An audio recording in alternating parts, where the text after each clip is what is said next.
안녕하세요, 청취자 여러분. 오늘은 야곱과 그의 외삼촌 라반, 이 두 사람 사이에 아주 복잡하고 또 긴장감 넘쳤던 관계가 마침내 화해에 이르는 과정을 창세기 31장을 통해서 좀 깊이 살펴보려고 합니다. 네, 매튜 헨리 주석을 길잡이 삼아서 오랜 갈등, 또 시기심 속에서 야곱이 어떻게 하나님의 인도를 경험하는지, 그리고 결국 라반과 언약을 맺으면서 새로운 국면을 맞이하게 되는지, 그 흥미진진한 여정을 함께 따라가 보겠습니다.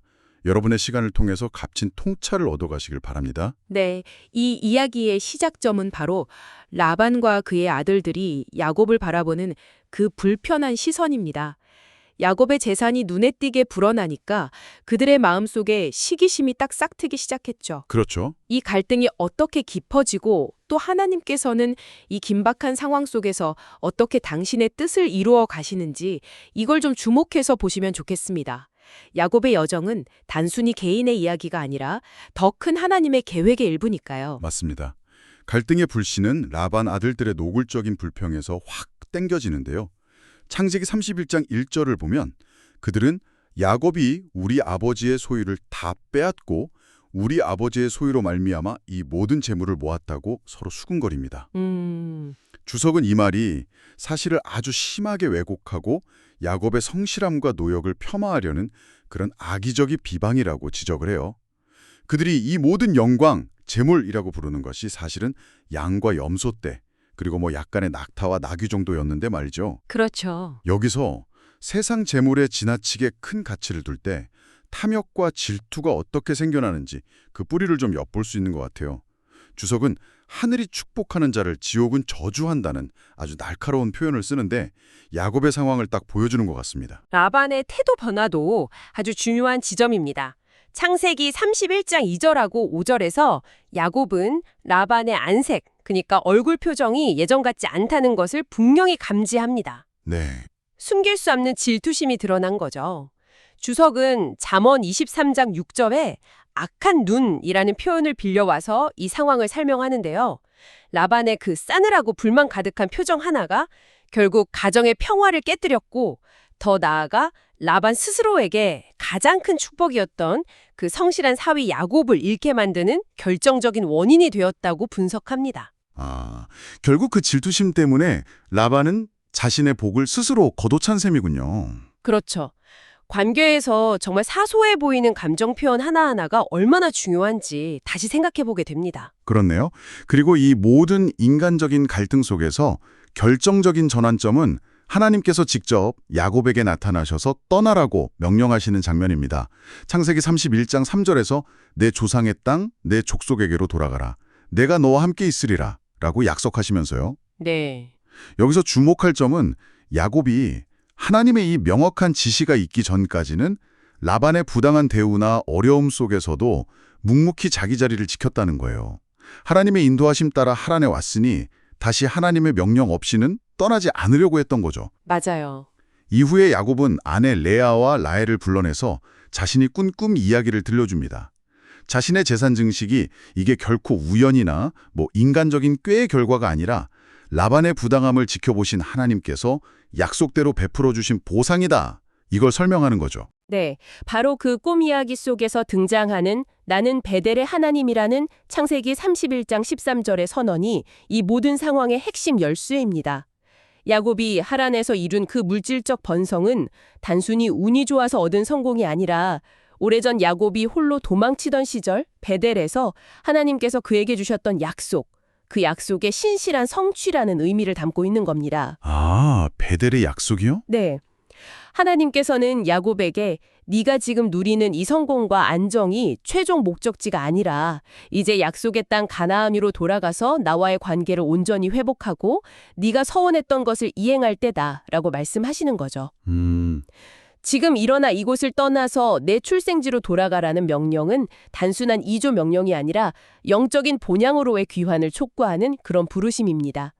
주석은 세상이 우리에게 아무리 호의적으로 보일 때라도 여기가 영원한 안식처가 아니라는 걸 기억해야 한다고 강조하고요. 야곱은 이 중대한 결정을 혼자 내리지 않고 아내들인 레아와 라헬을 집에서 좀 떨어진 들로 불러내서 은밀하게 상의를 합니다. 아마 집안에는 라반의 귀가 많아서 자유롭게 이야기하기 좀 어려웠을 수도 있겠어요. 그랬을 수 있죠. 그런데 놀랍게도 아내들 역시 아버지 라반에게 쌓인 서운함으로와 부당함이 많았습니다. 창세기 31장 14절부터 16절을 보면 그들은 우리가 우리 아버지 집에서 무슨 분깃이나 유산이 있으리요? 라고 반문하면서 아버지에게서 이미 이방인 취급을 받고 있다고 느꼈다고 말합니다. 네. 더 나아가 야곱이 번 재산은 하나님이 우리 아버지에게서 취하여 가신 것이니 사실상 자신들의 당연한 목, 그러니까 지참금 가겠다고 생각하는 거죠. 아, 그렇게 생각했군요. 네. 주석은 이 부분을 하나님께서 라반으로 하여금 약속을 어기고 착취했던 종 야곱과 또 소홀히 되었던 딸들 모두에게 빚을 갚게 하시는 하나님의 공의로운 섭리다. 이렇게 흥미롭게 해석을 합니다. 참 흥미로운 해석이네요. 그래서 결국 아내들은 아버지 집과 고향에 대한 미련을 버리고 기꺼이 남편 야곱을 따라서 하나님의 뜻에 순종하기로 마음을 모으게 됩니다. 이렇게 하나님이 직접적인 명령 그리고 가장 가까운 가족인 아내들의 전폭적인 지지까지 더해지면서 야곱은 마침내 하란을 떠나기로 결심을 굳히게 되는 거죠. 20년 타향살이를 끝내고 약속의 땅으로 돌아갈 때가 온 겁니다. 네. 이 결정 과정 자체가 신앙적인 결단하고 또 현실적인 가족과의 소통이 어떻게 조화를 이룰 수 있는지를 잘 보여주는 대목 같아요. 네, 그렇게 결심이 서자 야곱은 바로 실행에 옮깁니다. 라반이 양털을 깎으러 간 사이, 그러니까 라반이 집에서 사흘길이나 떨어진 먼 곳에 가 있는 틈을 타서 모든 가족과 재산을 이끌고 조용히 길을 떠나죠. 아주 은밀하게요. 네, 야곱이 이렇게 비밀리에 떠난 것에 대해서 주석은 두 가지 측면에서 설명을 하는데요. 첫째는 하나님의 명령을 신속히 이행하려는 순종의 측면이고, 둘째는 라반이 분명 방해하거나 심지어 재산을 빼앗으려 할 것을 염려한 현실적인 판단, 즉 자기 보존의 지혜였다는 겁니다. 그렇죠. 충분히 그럴 수 있었겠죠. 위급한 상황에서는 양심에 거리끼지 않는 선에서 자신의 안전과 소유를 지키기 위한 조치를 취하는 것이 정당하다는 거죠. 여기서 중요한 점은 야곱이 라반에게 속한 것은 하나도 가져가지 않고 오직 하나님께서 섭리 가운데 정당하게 자신에게 주신 목만을 챙겨 떠났다는 겁니다. 네, 정직함이 중요하죠. 맞아요. 과거에 손해본 것을 이번 기회에 슬쩍 만회하려 하지 않은 그의 정직함이 돋보입니다. 아, 그 드라빔이요. 이게 문제가 되죠. 네. 왜 라헬이 이런 행동을 했을까?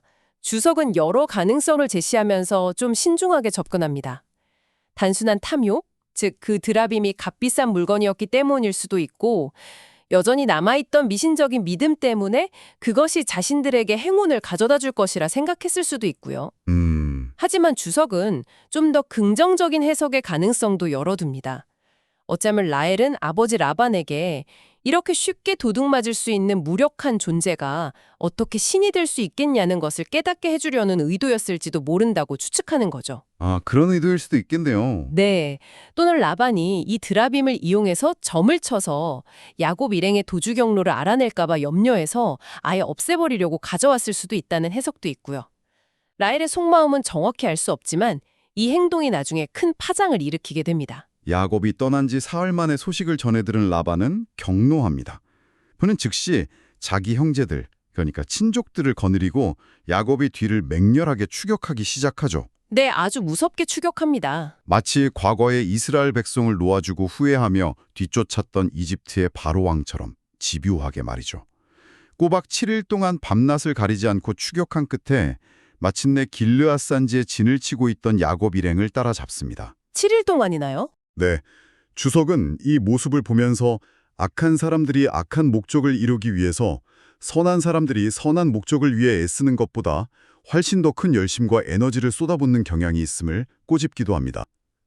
라반의 분노와 집요함이 정말 느껴지는 대목이에요. 하지만 바로 그 결정적인 순간 라반이 야곱에게 해를 가하기 직전에 하나님께서 다시 한번 강력하게 개입하십니다. 라반이 야곱을 만나기 바로 전날 밤 하나님께서 그의 꿈에 나타나셔서 아주 엄중하게 경고하시죠. 창세기 31장 24절입니다. 네, 너는 삼가 야곱에게 선악간에 말하지 말라. 여기서 선악간에 말하지 말라는 것은 야곱을 칭찬하는 말이든 비난하는 말이든 그에게 영향을 미치려는 어떤 종류의 말도 하지 말라는, 즉 그를 해치거나 방해하려는 일체의 행동을 금지하는 아주 강력한 명령입니다. 강력한 경고네요. 네, 이 장면은 악인의 악한 계획을 미리 아시고 그것을 막으시며 당신의 백성을 끝까지 보호하시는 하나님의 절대적인 주권과 사랑을 아주 극명하게 보여줍니다. 주석은 하나님께서 때로는 꿈을 통해 혹은 양심의 가책을 통해 사람들에게 말씀하시고 특히 악인들의 행동 반경을 제어하신다고 설명합니다. 이 하나님의 경고가 없었다면 분노에 찰 라반은 분명 야곱에게 심각한 해를 입혔을 겁니다. 드디어 길르앗산에서 야곱과 라반 두 사람이 대면합니다. 팽팽한 긴장감 속에서 날선 대화가 오가기 시작하죠. 라반은 잔뜩 화가 난 목소리로 야곱을 막 몰아세웁니다. 네. 네가 나를 속이고 내 딸들을 칼에 사로잡힌 자같이 끌고 갔으니 어찌 이같이 하였느냐. 마치 야곱이 파렴치한 배신자라도 되는 듯 비난하는 거죠. 적반하장이네요, 어떻게 보면. 그렇죠. 그러면서 자신이 딸들을 얼마나 성대하게 즐거움과 노래와 북과 수금으로 떠나보내려 했는지 아쉬워하면서 야곱의 비밀스러운 도주를 탓합니다. 창세기 31장 26절부터 28절까지의 내용인데요. 주석은 여기서 악한 사람들이 자신의 악한 의도가 좌절되었을 때 마치 자신은 원래 좋은 의도만 가지고 있었던 것처럼 위장하면서 상대방을 비난하는 그런 위선적인 경향이 있음을 지적합니다. 자신의 속셈이 드러나는 것을 극도로 꺼리기 때문이죠. 청취자 여러분께서도 혹시 주변에서 이런 모습을 보신 적이 있으신가요? 라반의 말 속에는 참 흥미로운 모순이 담겨 있습니다. 창세기 31장 29절을 보면요. 그는 먼저 너를 해할 만한 능력이 내 손에 있으되 라면서 자신의 힘과 위협적인 능력을 과시해요. 네, 협박하는 거죠. 그렇죠. 자신이 마음만 먹으면 야곱을 충분히 해칠 수 있다는 거죠. 하지만 바로 다음 순간 너희 아버지의 하나님이 어젯밤에 내게 말씀하시기를 너는 삼가 야곱에게 선악간에 말하지 말라 하셨느니라고 실토합니다. 아, 결국 자기가 제지당했다는 걸 인정하는 거네요. 네, 자신의 힘을 자랑하면서 동시에 그 힘을 사용할 수 없도록 자기가 제지당했음을 스스로 인정하는 셈입니다.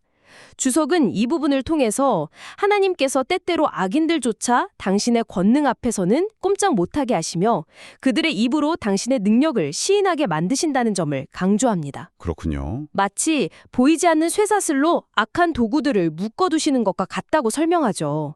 라반의 이 말은 비록 협박조로 시작했을지라도 결과적으로는 야곱에게 하나님께서 나를 보호하고 계시는구나 라는 큰 위로와 담대함을 주었을 겁니다. 그리고 라반은 자신이 야곱을 추격해온 가장 결정적인 이유 혹은 명분으로 삼았던 그 비난을 던집니다. 창세기 31장 30절 후반부죠. 네가 내 아버지 집을 사모하여 돌아가려는 것은 옳거니와 어찌 내 신을 도둑질하였느냐. 드디어 드라빔 얘기가 나오네요. 네. 야곱의 도주 자체는 어느 정도 이해한다 하더라도 신성한 신을 훔쳐간 것은 용서할 수 없다는 태도입니다. 하지만 주석은 이 질문 자체가 가진 깊은 아이러니를 놓치지 않습니다. 사람이 만든, 그래서 도둑맞을 수도 있는 그런 신이 과연 어떻게 누군가를 지켜주는 보호자가 될 수 있겠느냐는 것이죠. 그렇죠. 참되진 하나님은 결코 도둑맞거나 잃어버릴 염려가 없는 분이라는 사실을 이 에피소드가 역설적으로 보여준다고 해석합니다. 라반의 추궁에 야곱은 먼저 도망친 이유부터 솔직하게 밝힙니다. 창세기 31장 31절에서 그는 내가 말하기를 외삼촌이 외삼촌의 딸들을 내게서 억지로 빼앗으리라 하여 두려워하였음이니이다 라고 항변하죠. 네, 두려웠다고. 네. 라반이 딸들을 강제로 자신에게서 떼어놓고 다시 예전처럼 자신을 속박하거나 해를 가할까 봐 두려워서 어쩔 수 없이 몰래 떠났다는 거죠. 이 두려움은 괜한 기우가 아니었습니다. 과거 라반이 무려 10번이나 품삯을 변경하며 자신을 속였던 그 불의한 행실이 야곱의 마음속에 깊은 불신을 심어놓았던 겁니다. 10번이나 속였으니까요. 그렇죠.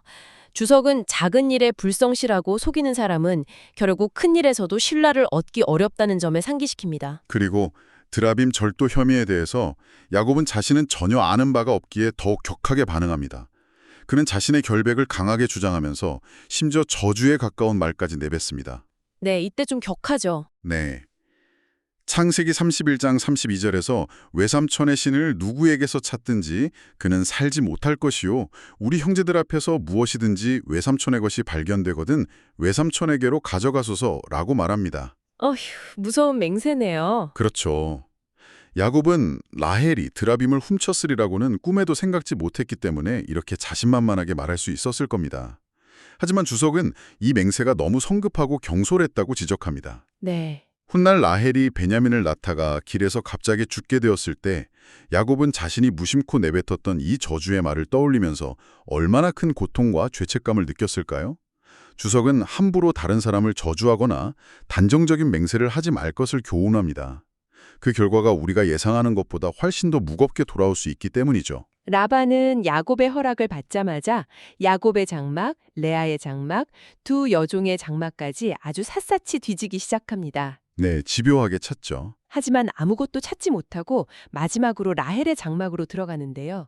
바로 그때 라헬은 이미 드라빔을 낙타 안장 아래 깊숙이 숨겨놓고 그 위에 태연이 앉아 있었습니다. 아, 라헬이 숨겼군요. 네. 그리고 라반이 다가오자 마침 생리가 있어 일어나서 영접할 수 없사오니 내 주는 노하지 마소서라고 둘러댑니다. 창세기 31장 35절이죠. 당시 관습상 여인의 부정을 타는 것을 꺼렸기 때문에 라반은 더 이상 수색하지 못하고 결국 드라빔을 찾는 데 실패합니다. 기지를 발휘했네요. 그렇죠. 주석은 여기서 잃어버린 우상을 찾기 위해 애쓰는 라반의 헛된 수고와 마음을 다해 찾으면 반드시 만나주시고 후하게 상 주시는 참 하나님을 대조하면서 우상 숭배의 허무함을 다시 한번 보여줍니다. 라반의 계략은 결국 수포로 돌아간 셈이죠. 라헬의 행동은 참 평가하기 어려운 면이 있는 것 같아요.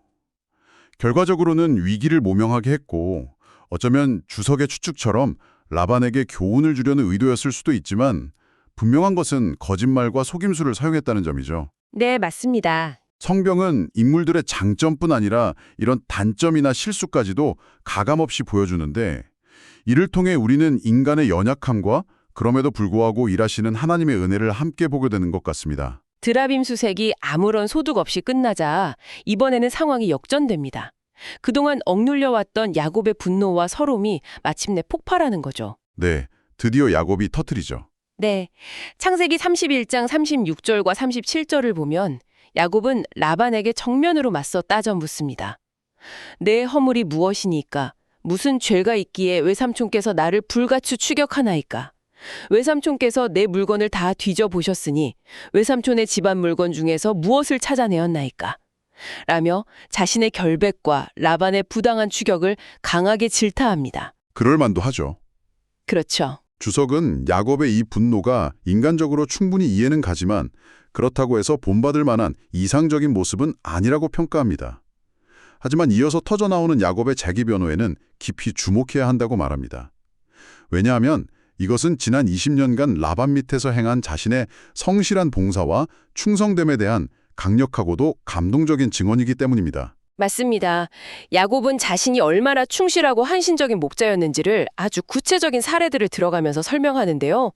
창세기 31장 38절부터 40절까지 이어지는 그의 말을 들어보면 정말 감탄이 나올 정도입니다. 네, 그렇죠. 내가 이 20년을 외삼촌과 함께 하였거니와 외삼촌의 암양들이나 암염소들이 낙태하지 아니하였고 또 외삼촌의 양떼의 숫장을 내가 먹지 아니하였으며 와, 물려 찢긴 것은 내가 외삼촌에게로 가져가지 아니하고 낮에 도둑을 맞았던지 밤에 도둑을 맞았던지 내가 스스로 그것을 물어내었으며 자기 손해를 감수한 거네요. 네, 내가 이와 같이 낮에는 더위와 밤에는 추위를 무릅쓰고 눈 붙일 겨를도 없이 지냈나이다.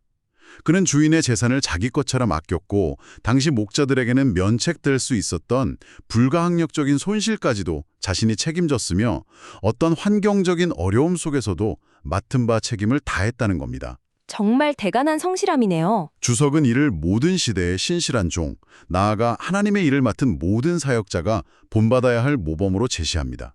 야곱의 이 눈물겨운 성실함은 불의하고 탐욕스러운 주인 라반의 모습과 너무나 극명하게 대조됩니다. 야곱의 증언에 따르면 라반은 맹수에게 물려 죽은 양과 같이 어쩔 수 없는 손실까지도 야곱에게 보상하도록 강요했어요. 39절이죠. 아, 정말 너무하네요. 게다가 품삯은 무려 10번이나 자기 마음대로 변경하면서 야곱을 착취했습니다. 41절이고요. 이것은 단순히 계약 조건을 바꾼 정도가 아니라 야곱 야곱의 몫을 줄이거나 제대로 주지 않으려는 속셈이었겠죠. 그렇죠. 심지어 자기 딸들의 지참금조차 제대로 챙겨주지 않은 것으로 보입니다. 앞서 레아와 라헬이 아버지가 우리를 팔고 우리의 돈을 다 먹어버렸다고 불평했던 것을 생각해보면 라반의 인색함과 탐욕이 어느 정도였는지 짐작할 수 있습니다. 이처럼 길고 혹독했던 20년의 세월. 온갖 부당함과 어려움 속에서도 자신이 빈손으로 쫓겨나지 않고 오히려 큰 재산을 이루어 떠나올 수 있었던 것은 전적으로 하나님의 보호와 은혜 덕분이었다고 야곱은 힘주어 고백합니다. 이것이 그의 변론의 핵심이자 클라이막스죠. 네, 가장 중요한 부분입니다. 창세기 31장 42절입니다. 우리 아버지의 하나님, 아브라함의 하나님, 곧 이삭이 경유하는 이가 나와 함께 계시지 아니하셨더라면 외삼촌께서 이제 나를 빈손으로 돌려보내셨으리이다마는 하나님이 내 고난과 내 손의 수고를 보시고 어젯밤에 외삼촌을 책망하셨나이다. 아, 야곱은 자신의 성공을 자신의 능력이나 노력 덕분으로 돌리지 않아요. 오직 하나님께서 자신의 고난과 수고를 눈여겨보셨고 결정적인 순간에 라반을 막아주셨기에 이 모든 것이 가능했다고 분명히 선언하는 겁니다. 네, 모든 공을 하나님께 돌리는군요. 그렇죠. 주석은 여기서 하나님은 언제나 압제받고 고통받는 자의 편이시며 그들의 눈물과 땀을 결코 외면하지 않으시고 반드시 신원해 주신다는 강력한 메시지를 발견합니다. 야곱은 이 고백을 통해 모든 영광을 하나님께 돌리고 있는 것입니다. 야곱의 이 강력한 항변과 하나님의 개입에 대한 생생한 증언 앞에서 라반은 더 이상 할 말을 찾지 못합니다. 야곱의 주장이 너무나 정당하고 또 어젯밤 꿈을 통해 하나님의 경고를 직접 체험했기 때문이겠죠. 네, 할 말이 없겠죠. 그런데 여기서 라반은 자신의 잘못을 깨끗하게 인정하고 사과하는 대신 갑자기 좀 감상적인 태도로 돌변해서 혈연 관계를 내세웁니다. 창세기 31장 43절에서 그는 이 딸들은 내 딸이요, 이 자식들은 내 손자요, 이 양떼는 내 양떼요, 네가 보는 것은 다 내 것이라 내가 오늘 내 딸들과 그들이 낳은 아이들에게 무엇을 할 수 있으랴라고 말합니다. 뭔가 좀 말을 돌리는 느낌인데요? 네, 주석은 라반의 이 말을 두 가지 측면에서 해석하는데요. 하나는 자신의 잘못을 인정하기는 싫고 그렇다고 더 이상 야곱을 공격할 수도 없으니까 감상적인 말로 문제의 핵심을 회피하려는 태도라는 겁니다. 다른 하나는 여전히 속으로는 이 모든 것이 원래 내 것인데 라고 생각하면서 마지막까지 자신의 소유권을 주장하고 과시하려는 속내의 발현일 수도 있다는 해석입니다. 아, 그럴 수도 있겠군요. 하지만 중요한 것은 야곱은 더 이상의 갈등을 원치 않았기에 라반의 이 애매한 태도를 문제 삼지 않고 평화를 선택했다는 점입니다. 때로는 명확한 시시비비를 가리는 것보다 평화를 이루는 것이 더 지혜로운 선택일 수 있음을 보여주는 대목이죠. 청취자 여러분은 어떻게 생각하시나요? 관계 속에서 정의와 평화 사이의 균형을 어떻게 찾아가야 할까요? 결국 라반이 먼저 화해의 언약을 제안하고 야곱은 조금의 망설임도 없이 즉시 동의합니다. 주석은 평화와 사랑은 어떤 대가를 치르더라도 추구할 가치가 있음을 이 장면이 보여준다고 말합니다. 네, 평화가 중요하죠. 언약의 조건은 크게 두 가지였습니다. 첫째는 야곱이 라반의 딸들, 즉 자신의 아내들을 박대하거나 그들 외에 다른 아내를 얻지 말아야 한다는 것입니다. 창세기 31장 50절이죠. 둘째는 지금 세우는 증거의 돌무더기를 경계로 삼아서 서로 이 경계를 넘어 상대방을 해치지 말자는 약속입니다. 창세기 31장 52절이고요. 그런데 여기서 주석은 한 가지 아이러니를 지적하는데요. 어떤 아이러니죠? 정작 지난 20년간 딸들을 제대로 돌보지 않고 사위를 착취했던 장본인이 라반이 야곱에게 아내를 잘 대하라고 요구하고 있다는 점입니다. 아, 그러네요. 이는 종종 자신의 의무는 다하지 않으면서 다른 사람에게만 엄격한 잣대를 들이대는 사람들의 모습을 떠오르게 합니다. 그럼에도 불구하고 야곱은 이 조건들을 받아들입니다. 언약은 당시의 관습을 따라서 매우 엄숙하고 공식적인 절차를 거쳐 체결됩니다. 먼저 야곱이 돌을 가져다가 기둥으로 세우고 또 형제들에게 돌을 모으라고 해서 돌무더기를 만듭니다. 46절. 이것이 바로 언약의 증거물이 되는 거죠. 네, 증거를 세우는군요. 그리고 그곳에서 함께 음식을 나누며 교제를 합니다. 이는 단순한 식사가 아니라 화해와 친교를 확인하는 중요한 의식이었습니다. 또한 그들은 이 증거의 돌무더기가 있는 곳에 각자의 언어로 이름을 붙입니다. 라반은 아람어로 여갈사 하두다라고 불렀고 야곱은 히브리어로 갈르엣이라고 불렀는데 두 이름 모두 증거의 무더기라는 같은 뜻입니다. 아, 뜻은 같군요. 네. 또한 그들은 그곳을 미스바라고도 불렀는데 이는 파수대 또는 망대라는 뜻으로 서로 떨어져 있는 동안 하나님께서 두 사람 사이를 감찰해달라는 의미를 담고 있습니다. 창세기 31장 47절부터 49절까지 나옵니다. 마지막으로 야곱은 그 산에서 제사를 드리고 형제들과 함께 떡을 먹으며 밤을 지냅니다. 54절. 이 모든 과정은 그들의 화해가 일시적인 감정이 아니라 분명한 약속과 증거 위에 세워진 것임을 보여줍니다. 이 언약 체결 과정에서 가장 중요하고 핵심적인 부분은 바로 하나님을 증인으로 그리고 재판관으로 세우는 장면인 것 같아요. 맞습니다. 창세기 31장 49절에서 우리가 서로 떠나 있을 때 여호와께서 나와 너 사이를 살피시옵소서, 감찰하옵소서라고 기도하는 모습, 그리고 53절에서 아브라함의 하나님, 나홀의 하나님, 그들의 조상의 하나님은 우리 사이에 판단하옵소서라고 맹세하는 모습에서 잘 드러나죠. 네. 이는 단순히 하나님이 보고 계신다는 의미를 넘어서 만약 누구든 이 언약을 깨뜨린다면 하나님의 공의로운 심판을 받게 될 것이라는 엄중한 선언이자 서약입니다. 그렇죠. 여기서 흥미로운 점은 라반은 아브라함의 하나님, 나홀의 하나님, 그들의 조상의 하나님처럼 여러 조상들의 신들을 포괄적으로 언급하는 반면 야곱은 그의 아버지 이삭이 경외하는 이를 가리켜 맹세했다는 사실입니다. 53절 하반부죠. 아, 그 차이가 있군요. 네.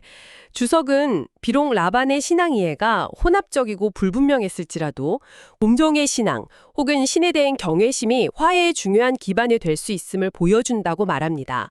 동시에 야곱이 구체적으로 이삭이 경외하느니, 즉 언약의 하나님을 명확히 지칭하며 맹세한 것은 그의 신앙이 라반보다 더 순수하고 분명했음을 보여주는 대목이라고 평가합니다. 야곱의 간결하고 명확한 맹세가 라반의 장황하고 다소 모호한 말보다 훨씬 더 큰 무게감과 진정성을 느끼게 한다는 거죠. 궁극적으로 하나님만이 모든 분쟁의 최종 심판자이심을 양쪽 모두 인정하고 있는 겁니다. 마침내 길고 격렬했던 대립과 갈등의 드라마는 평화로운 작별 장면으로 막을 내립니다. 창세기 31장 55절을 보면 라반이 아침에 일찍 일어나 그의 손자들과 딸들에게 입맞추고 그들을 축복하며 자기 고향 하란으로 돌아갑니다. 네, 돌아가네요. 더 이상의 미련이나 적대감 없이 깔끔하게 헤어지는 모습입니다. 주석은 이 결말을 통해 하나님께서 때때로 우리가 가진 두려움이나 예상과는 전혀 다르게 사람들의 마음을 움직이셔서 생각지도 못한 호의와 평화를 경험하게 하신다는 사실을 기억하라고 권면합니다. 그렇죠. 야곱이 라반의 추격을 얼마나 두려워했습니까? 하지만 결국 하나님을 신뢰하고 그분의 인도를 따랐을 때 최악의 상황은 피하고 오히려 평화로운 언약과 작별이라는 예상 밖의 결과를 얻게 된 것입니다. 하나님을 향한 신뢰는 결코 헛되지 않다는 것을 이 이야기가 우리에게 가르쳐줍니다. 자, 오늘 우리는 야곱과 라반 사이에 깊고도 복잡했던 갈등, 그리고 마침내 이루어진 극적인 화해의 전 과정을 매튜 헨리 주석의 깊이 있는 해설을 통해 함께 따라가 보았습니다. 예. 인간적인 시기심, 탐욕, 불의함이 관계를 얼마나 망가뜨릴 수 있는지, 그러나 그 모든 상황 속에서도 당신의 백성을 신실하게 인도하시고 보호하시는 하나님의 손길이 얼마나 강력한지, 그리고 깨어진 관계라 할지라도 언약을 통해 평화를 만들어가려는 노력이 얼마나 중요한지를 생생하게 볼 수 있었습니다. 그렇다면 이 오래된 이야기가 오늘을 살아가는 청취자 여러분에게는 어떤 의미로 다가올까요? 이 이야기는 정말 많은 생각할 거리를 던져줍니다. 첫째, 하나님의 약속은 인간의 연약함이나 방해에도 불구하고 반드시 그리고 신실하게 성취된다는 사실입니다. 네. 둘째, 시기심과 탐욕이라는 감정이 개인의 영혼뿐 아니라 가정과 공동체 전체를 얼마나 심각하게 파괴할 수 있는지 경고하고요. 그렇죠. 셋째, 야곱처럼 부당하고 억울한 대우 속에서도 좌절하지 않고 마침받 책임을 다하는 성실함이 결국에는 하나님의 인정을 받고 축복의 통로가 된다는 것을 보여줍니다. 성실함의 가치네요. 네, 넷째, 비록 라반의 동기가 순수하지 않았고 화해가 완전해 보이지 않을지라도 관계 회복을 위해 용서하고 화해를 향해 나아가는 노력 자체가 소중하다는 것을 깨닫게 합니다. 청취자분께서도 지금 삶에서 겪고 계신 어떤 갈등이나 관계에 어려움이 있다면 오늘 나눈 야곱과 라반의 이야기 속에서 실마리나 위로 혹은 지혜를 발견하실 수 있기를 바랍니다. 마지막으로 청취자 여러분께서 한번 조용히 곱씹어 보실 만한 질문 하나를 남기면서 마무리할까 합니다. 앞서 전문가께서도 지적해 주셨지만 화해의 언약을 맺으며 맹세할 때 라반은 아브라함의 하나님, 나홀의 하나님, 그들의 조상의 하나님처럼 여러 신적인 존재들을 포괄적으로 언급했습니다. 네. 반면에 야곱은 아주 구체적으로 그의 아버지 이삭이 경외하는 즉 자신이 인격적으로 경험하고 관계 맺고 있는 바로 그 하나님께 맹세했습니다. 똑같이 하나님을 부르는 것 같지만 이 미묘한 표현의 차이가 혹시 라반과 야곱 두 사람이 가진 하나님에 대한 이해의 깊이나 신앙의 실질적인 내용에 있어서 어떤 중요한 차이를 드러내고 있는 것은 아닐까요? 생각해 볼 만한 질문이네요. 네, 화해의 순간에서조차 드러나는 이 신앙 고백의 결 차이에 대해서 한번 깊이 생각해 보시면 좋겠습니다. 오늘 저희와 함께 창세기 31장의 깊은 이야기 속으로 함께 여정을 떠나주신 청취자 여러분께 진심으로 감사드립니다.